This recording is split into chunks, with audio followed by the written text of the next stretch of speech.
Tomem cuidado porque no nosso vídeo de hoje os dinossauros estão à solta. Vamos conversar sobre Jurassic Park e O Mundo Perdido, ambos de Michael Crichton.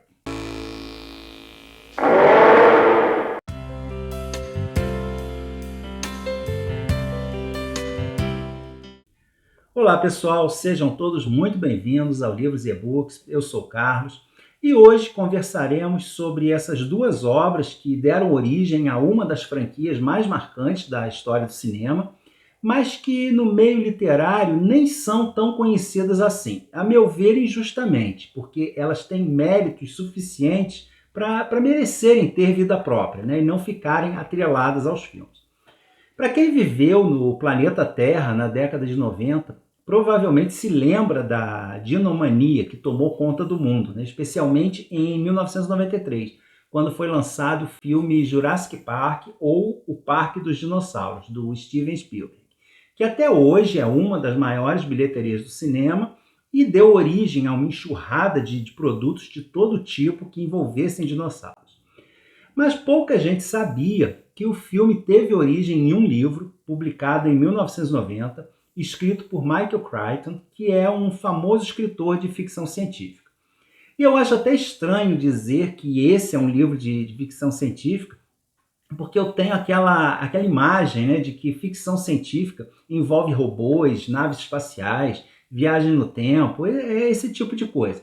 Mas é claro que qualquer obra que trata de teorias científicas ainda inexistentes, né, sejam elas futuristas ou não, se enquadra como ficção científica, e é isso que acontece aqui. O Michael Crichton, que faleceu em 2008, era médico, mas ele ficou conhecido como um grande autor de thrillers, né, geralmente baseados em fatos científicos, mas também foi um grande roteirista de cinema e de televisão. Inclusive, ele é o criador da famosa série de TV Plantão Médico, né? Uma outra obra que foi um sucesso absurdo nos anos 90. E o livro de Jurassic Park teve origem em um roteiro que o Crichton escreveu em 1983 sobre um estudante que consegue recriar geneticamente um pterossauro, né? Aqueles dinossauros alados. E era contado do ponto de vista de uma criança. Mais tarde, né, raciocinando em cima da ideia de que a engenharia genética é muito complexa, muito cara, para que alguém quisesse utilizá-la com um objetivo tão inútil quanto reviver um dinossauro, então a motivação para isso teria que ser bem forte, né? Então ele chegou à ideia de alguém absurdamente rico que quisesse criar uma espécie de reserva biológica com animais extintos. E para quem porventura não sabe do que se trata a história, ela gira em torno de um empreendimento instalado numa ilha remota, próxima à Costa Rica, na América Central, e que está sendo construído em absoluto segredo pela InGen, que é uma gigantesca companhia de pesquisas genéticas comandada pelo bilionário John Hammond. O complexo está praticamente pronto, às vésperas da inauguração, mas alguns problemas potencialmente sérios estão surgindo no local, todos devidamente amenizados e abafados, claro, mas suficientes para levar à desconfiança dos investidores. E o John Hammond, para tranquilizá-los, leva uma equipe de estudiosos de renome até o local para passar um fim de semana e atestar que está tudo sob controle. E essa equipe é bem variada, né? O advogado dos investidores, claro, um famoso paleontólogo, o Dr. Alan Grant, a sua estudante Ellie Sattler, que é especialista em paleobotânica, né? Estudo das plantas pré-históricas, e eles vão até lá totalmente às cegas, sem terem a menor ideia de nada, mas como a sua expedição é financiada pelo Hammond, eles não têm como dizer não. E completa a equipe o matemático Ian Malcolm, que é especialista na teoria do caos, que a grosso modo seria aí uma forma de explicar a famosa lei de Murphy, né? Aquela que diz que se existe a possibilidade de algo dar errado, dará. Então ele já havia sido sondado pelo Hammond anteriormente e alertado quanto às enormes possibilidades de tudo terminar numa grande catástrofe. Para completar o time dos visitantes, os dois netos do próprio Hammond, a Alex, que é uma menina adolescente, e o Tim, ainda criança. E quando essa equipe chega ao local, então é revelado que a tal reserva é, na verdade, uma cobertura para o Jurassic Park. É um parque temático que exibe dinossauros vivos que foram recriados usando o DNA encontrado no sangue de insetos fossilizados e preservados em âmbar. Existem ainda vários outros personagens, né, da equipe do parque que irão guiar os visitantes, explicar todo o funcionamento do parque e tentar provar para eles, né, que todas as possibilidades de erro foram cuidadosamente analisadas e que o parque é absolutamente seguro. O problema é que um dos membros-chave da equipe do parque foi subornado pela companhia arquirrival da Engen, a Biosyn. E justamente durante essa visita, ele irá contrabandear embriões congelados dos dinossauros, mas para isso ele terá que desativar temporariamente todo o sistema de segurança do parque. E é claro que tudo dará errado, todos esses personagens ficarão presos nessa ilha remota à mercê do ataque dos dinos. E essa é, em linhas gerais, a trama tanto do livro quanto do filme. Mas, como geralmente acontece, o universo do livro é bem mais abrangente.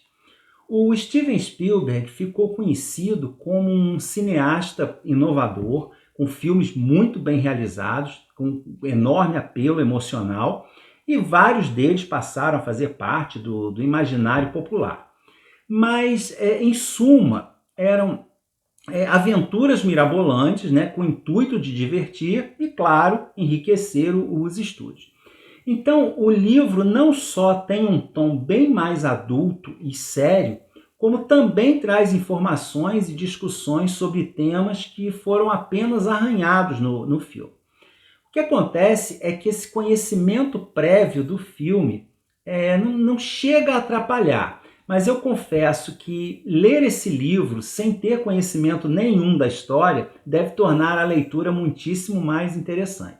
A mesma coisa que acontece, por exemplo, com o Harry Potter ou com o Exorcista, né? As imagens do filme estão tão entranhadas nas nossas mentes que a gente não consegue mais separar as duas obras, né? Especialmente o visual dos personagens. Então, quando nós começamos a leitura, já temos aquela imagem formada, né, do ambiente, dos personagens, e isso tira um pouco, claro, da experiência da leitura. E já no início do livro, a gente percebe que ele tem esse enfoque diferente, né?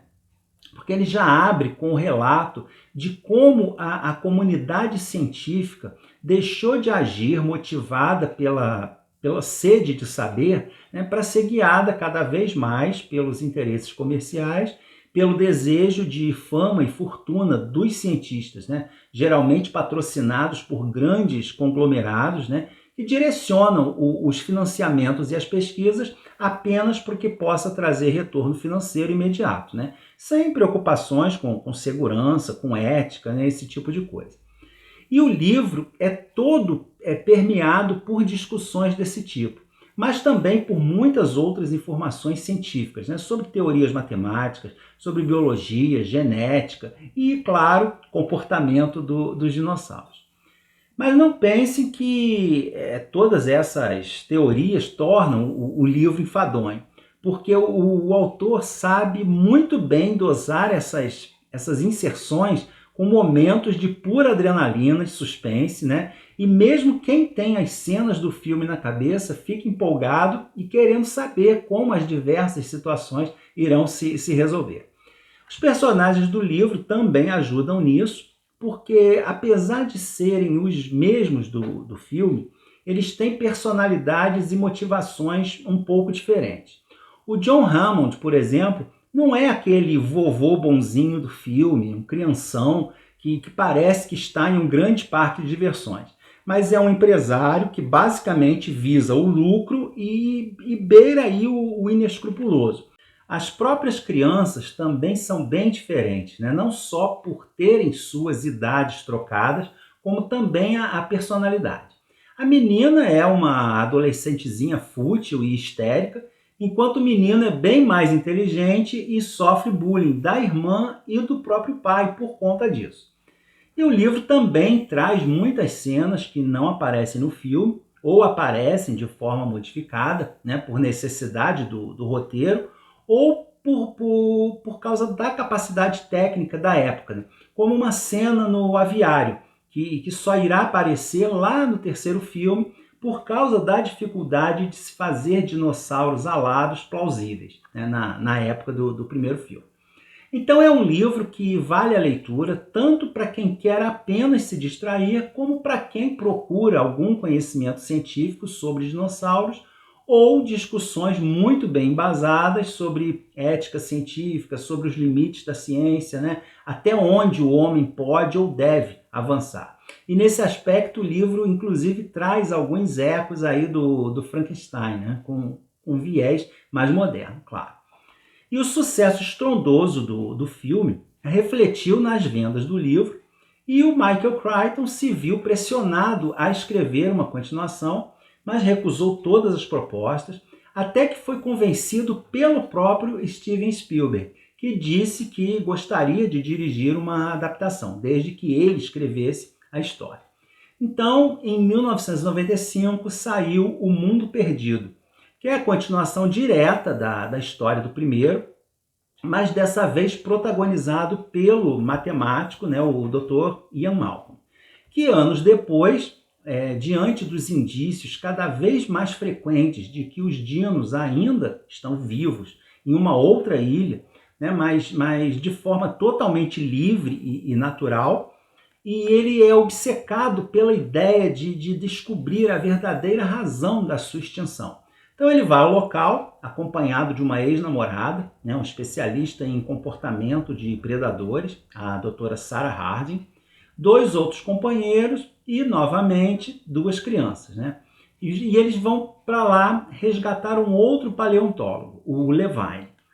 E nessa outra ilha, eles descobrem que o Jurassic Park original era apenas o resultado final, né? A parte divulgada do empreendimento. Porque todo o desenvolvimento científico e tecnológico era feito nesse outro local. E a empresa, diante da falência, acabou abandonando, e os dinos agora viviam ali em estado selvagem. Mas além deles, há um outro grupo de pessoas da Biosyn, aquela empresa rival da InGen, que também vai à ilha, mas com a intenção de roubar ovos dos dinos e daí obter material genético para replicá-los e criar uma espécie de parque de caça para milionários. Então, a grosso modo, a trama desse livro é bem semelhante à do primeiro, né? São pessoas perdidas em uma ilha tentando sobreviver ao ataque dos dinos. Mas, à medida que avançamos na leitura, vamos percebendo aí várias diferenças, principalmente em relação aos debates científicos, que aqui são bem mais profundos. Por mais que se saiba sobre a evolução das espécies, a extinção delas ainda é um grande mistério. E o Ian Malcolm tem uma teoria de que a extinção dos dinos não seria resultado apenas de um evento natural, né, como a queda de um meteoro, mas teria algum elemento comportamental por trás. E isso seria visível observando o comportamento dos dinos em um ambiente natural. E algumas mudanças comportamentais não seriam passadas geneticamente, apenas por aprendizado, passando de geração a geração. E de alguma forma, essas questões, né, essas mudanças comportamentais, acabariam modificando o ambiente de tal forma que acabariam levando ao extermínio da própria espécie. Exatamente o que estamos fazendo hoje, destruindo o planeta, né, o que fatalmente também nos levará à extinção. E um outro ponto que eu achei bem interessante nesse livro foi a discussão sobre a existência de um planejamento inteligente por trás de tudo que existe. Um argumento muito usado pelos ateus para provar que Deus não existe é que tudo na natureza seria obra do acaso, né? Mas esse fato, esse argumento já foi refutado pela própria ciência, que comprovou por A mais B que a natureza, apesar do aparente caos, ela segue um ordenamento e um equilíbrio bastante eficientes, né? Que seriam inatingíveis por total acaso. Então, mesmo sem chegar ao ponto de reconhecer a existência de Deus como uma entidade suprema, né? A ciência já aceita que há um princípio inteligente por trás de tudo, né? Que há algo ou alguém para pôr ordem na casa. E eu achei isso bem interessante. Mas voltando à história, o ritmo aqui também é bastante frenético. O Crichton é um autor que sabe criar muito bem situações de impacto e manter a atenção das cenas. E aqui, com os personagens à mercê de dinossauros à solta, em um ambiente selvagem, as cenas são bem mais impactantes e violentas do que no primeiro livro. E também mais numerosas, porque aqui existem várias outras espécies de dinossauros que não aparecem no livro anterior. Mas mesmo assim, o Mundo Perdido tem aí alguns problemas. Talvez por conta de ter sido uma obra encomendada já com o objetivo de virar filme, parece que o autor teve aí um certo desleixo com o desenvolvimento de alguns aspectos. Os personagens aqui são bem menos desenvolvidos do que no primeiro livro. As suas motivações não parecem tão fortes a ponto de justificar os perigos a que se submetem. Em especial o Ian Malcolm, depois de tudo que passou no primeiro livro, chegando até a ser dado como morto, né? Então seriam situações altamente traumatizantes que precisariam de uma motivação absurda, né, para serem superadas. E um outro problema é o velho recurso da carta na manga, né? Então é um alçapão no lugar certo, é um galho de árvore estratégico, é um galão de gasolina encontrado por acaso, coisas desse tipo, né? Soluções bem fáceis, né? Típicas de um filme de aventura, mas que aqui soaram um pouco deslocadas. É um livro bom, bastante interessante, que prende a atenção, só perde um pouco nesse quesito do desenvolvimento, né? E isso fez com que as duas histórias ficassem bem parecidas. E parece que o Spielberg também achou isso, porque ele aproveitou desse livro apenas a ideia geral do enredo e alguns dos personagens, né? Mesmo que bastante modificados. Inclusive ele excluiu outros, incluiu personagens que não estão no livro, retirou quase toda a carga científica e incluiu aí algumas situações mais impactantes, né, que não estão no livro, como o Tiranossauro Rex solto na cidade, ou outras, né, que estão no Jurassic Park livro, mas que não foram utilizadas no primeiro filme. Então, nesse aspecto, eu acho que a leitura desse livro, desse segundo livro, foi mais empolgante, porque ele tinha uma carga de novidade maior, né? Porque o filme acabou ficando bem diferente do livro. O filme saiu em 97, fez tanto sucesso quanto o primeiro e levou o estúdio a dar continuidade à franquia.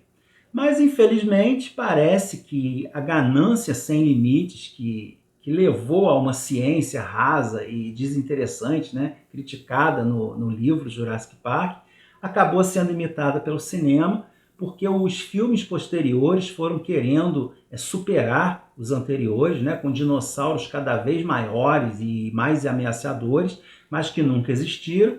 A qualidade foi decaindo a cada filme, até descambar na mediocridade que é Jurassic World Dominion, né, o sexto filme, lançado no ano passado, um filme sem pé nem cabeça, né, um filme de dinossauros em que eles quase não aparecem, e cujo único aspecto interessante é o de trazer de volta o elenco do primeiro filme.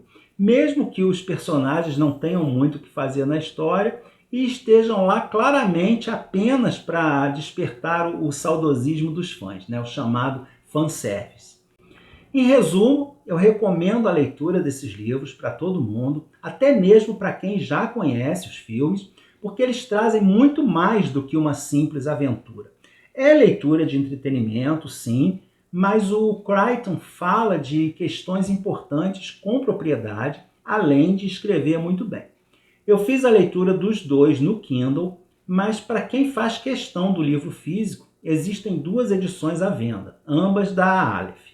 Essa aqui, belíssima, em capa dura, que é vendida tanto separadamente quanto num box com os 2 volumes, ou a edição normal com essa capa que, além de pavorosa, ainda reforça a ideia pré-concebida de que esses livros são apenas aventuras com um apelo juvenil, né? Algo que está bem longe da realidade. Achei uma tremenda bola fora da editora. Os links para a compra das edições estão na caixa de descrição. E eu lembro a vocês que qualquer item comprado na Amazon com os meus links, a minha comissão é repassada para uma instituição de assistência social. Então eu agradeço muitíssimo a quem puder contribuir. E eu fico por aqui aguardando a opinião de vocês sobre o vídeo, sobre esses livros. Me contem se já leram esses ou outras obras do Crichton. Se gostaram do vídeo, não esqueçam de deixar sua curtida. Se estiverem conhecendo o canal agora, inscrevam-se, ativem o sininho das notificações para ser avisados sobre os novos vídeos. Muito obrigado a todos e até o próximo vídeo.